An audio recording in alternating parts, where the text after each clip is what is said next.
Hi, my name is Tristan Tierney. And I'm Violet West. And this is Crashcourse U.S. History. Today we're going to talk about the 1950s.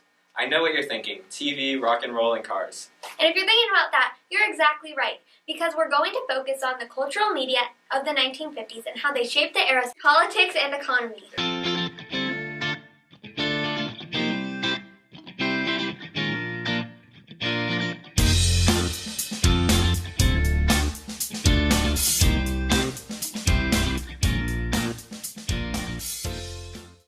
The 1950s began right off the end of World War II. Industry was free to direct production towards consumer goods rather than war materials. The American public was tired of wartime rations, and its demand for consumer goods was bolstered by its increasing affluence and media depictions. Fittingly, for the first 2 years of the 50s, the U.S. still had President Truman back from the Roosevelt administration. During the 1950s, many people immigrated into the United States because of World War II. People coming to the United States brought their ideas and art styles with them, making the 50s a mixing pot of new art. This time period became known as the Abstract Expressionist Age, bringing artists like Jackson Pollock, who reinvented the art scene with abstract expressionist paintings such as Lavender Mist, and Roy Lichtenstein, who created pop art, which had never been done before. The change in art during the 50s was a result of a much larger social and political change in the climate of the United States. This led America to be what it is today, which is awesome. Hey Ryan, do you think we can get a libertage up in here?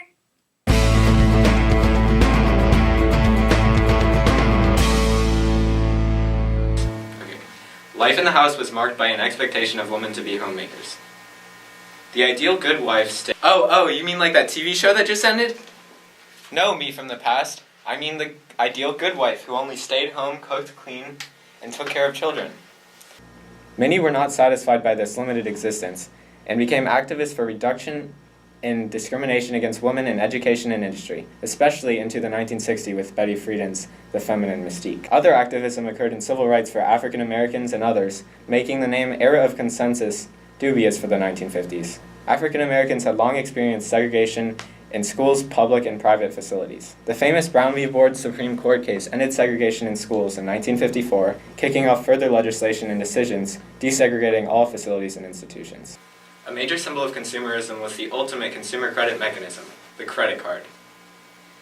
In 1950, we saw the famous Diners Club emerge, and later in 1958, the first modern credit card with revolving credit, the Bank AmeriCard, was created. Credit availability contributed to purchases of consumer goods such as cars, appliances, and, of course, the home. Now we're going to take a break from your regularly scheduled crash course to bring in television and movie buff Ariel Lavender. TV is a great invention to have around. After all, it provides information on world politics, entertainment, and foreign relations, as well as a quick look into today's culture. In the 1950s, TV really took off. For the first time, people could see live political conventions on their televisions. The first of these happened in 1952. Political commercials were also run on TV. One example of this was a commercial run for Dwight Eisenhower when he was running for president. Clearly, television influences the nation's culture, and this was also the case in the 1950s. The idea of the perfect family living in a little suburban house was a sought-after ideal life for many in the 50s. This lifestyle was promoted on television and in TV ads. The 50s were also when the U.S. showed shows like The Lone Ranger, which when aired, further romanticized the Wild West for many Americans. With the revolution of TV also came the Red Scare and McCarthyism. The invention of TV would greatly impact this growing paranoia. One of the ways TV was affected by the Red Scare was the repopularization of the House of Un-American Activities Committee, or the HUAC, as they were more commonly known. These guys were the ones behind the Hollywood Blacklist. The Hollywood Blacklist was a list of major Hollywood figures who were suspected of having communist ties. Most of the questioning was televised. By the end of this, 10 people were arrested for having communist ties and banned from ever participating with any major Hollywood companies. McCarthy claimed, "I have here in my hand a list of 205 people that were known to the Secretary of State as being members of the Communist Party, and who nevertheless are still working and shaping the policy of the State Department." Eventually, the trial stopped and McCarthy was put on trial himself. The trial was also televised and ruined his credibility. He was declared guilty. Let's head over to the thought bubble to review. So this was the era when television and film became really big in America. This was the time when Americans started to fall in love with the world of movies and television. Even though television became big during this period, the idea of television had been around for quite a while. The first television was invented in the 1920s, and in 1927 the first successful demonstration of a TV was completed in San Francisco by 21-year-old inventor Philo Taylor Farnsworth. Due to this impending depression, television was unable to become big until the 1950s. By the 1950s, the economy had time to stabilize from the Great Depression and World War II. During this decade, many Americans began to buy television due to the post-war economic booms. The television became an essential appliance in many homes. Families enjoyed watching the TV shows together. The television was an essential way to bring families the 1950s news on current events such as the Vietnam War, which was known as the Living Room War because of its large coverage by the media. Television also brought entertainment to many homes, which distracted people from the harsh reality going on outside their homes. Due to the growth and popularity of television, Hollywood became a large part of society. During the 50s, America was in a Cold War with the Soviet Union. Americans were paranoid about communists. At this time, the Red Scare occurred. The paranoia was fed largely by televised questionings of Hollywood stars. Prominent figures in Hollywood were put up to the stand. Joseph McCarthy was the head behind these accusations. His actions coined the term McCarthyism, which is the practice of making accusations of subversion or treason without proper regard for evidence. To counteract this episode, a documentary denouncing this, called Hollywood 10, was created. Once the hype started to die down, McCarthy was seen for who he really was, and he eventually was put on trial for his misleading and unreasonable actions.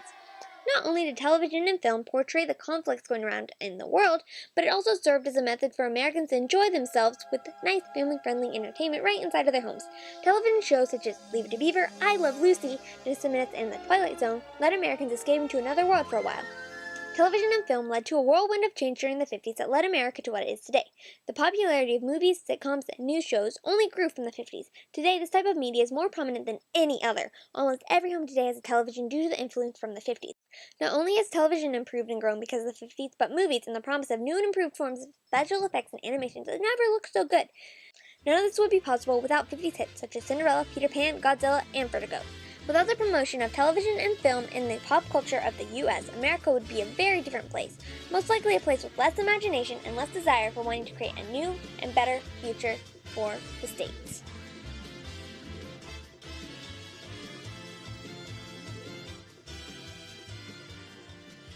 When it comes to popular culture of the 1950s, the one thing that no one can forget about is music. That's right, music. This era gave us some folk music like the Weavers, who expressed their views of society through music, as well as rock and roll music, which gave us artists like Bill Haley and the Comets, the Everly Brothers, and the king himself, Elvis Presley. Rock and roll was the thing that parents tried to shelter their impressionable teenagers from because of its rebellious nature. In fact, some even called this Satan's music.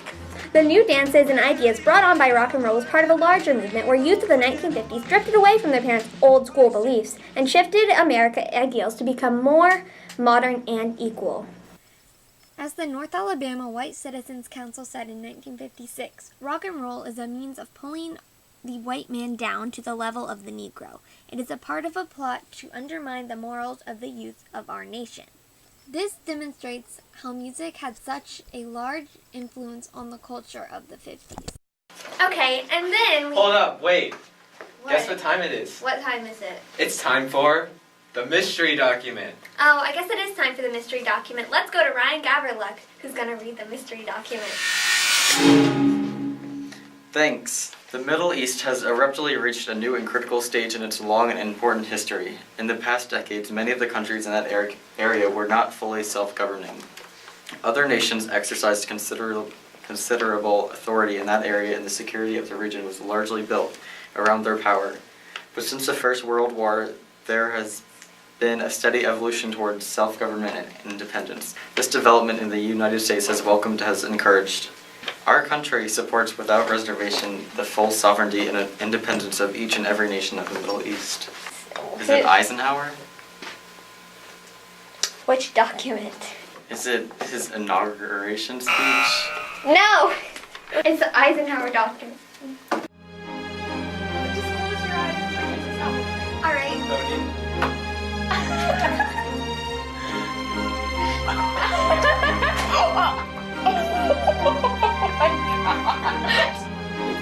Favorite note. Got it all over me. Good job, guys. Failing. The 1950s saw the continuation of the previous trend of decreasing dedication of the workforce to agriculture, but also a new trend where industry's share of the labor force began to decline. Jobs and services continued expanding as a percentage of labor force as they had through much of American history. To get a feeling of how life was in the 50s for the average person, the average family income was $3,300, and the average car cost was $1,510. Median home price was only $7,354. The 1950s changed America from what was once a simple and less developed country into something more industrialized and creative. The 50s set the foundation for America to become the powerful and amazing nation that it is today. It makes you think, if the 1950s culture had never happened, would America be as great as it is today? Thanks for watching. Crash Course US History was brought to you today thanks to Mr. Daniel Giddick assigning us this project. Tristan, Ryan, Ariel, and myself would like to thank him for being such a great teacher throughout this year and dealing with us in A-Push.